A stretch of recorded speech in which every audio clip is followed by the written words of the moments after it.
আল্লাহ রাব্বুল আলামিন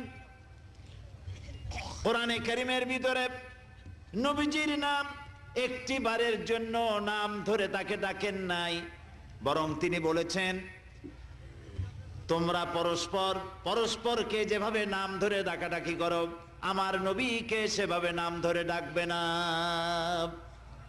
আল্লাহ নিষেধ করেছেন আমার নবীর নাম ধরে ডাকবে না। সুবহানাল্লাহি ওয়া বিহামদিহি।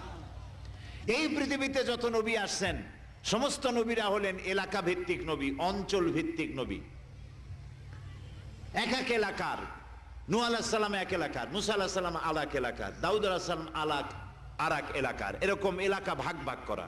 কিন্তু মুহাম্মদ সাল্লাল্লাহু আলাইহি ওয়াসাল্লামকে আল্লাহ রাব্বুল আলামিন কোন এলাকার জন্য নবী বানান নাই।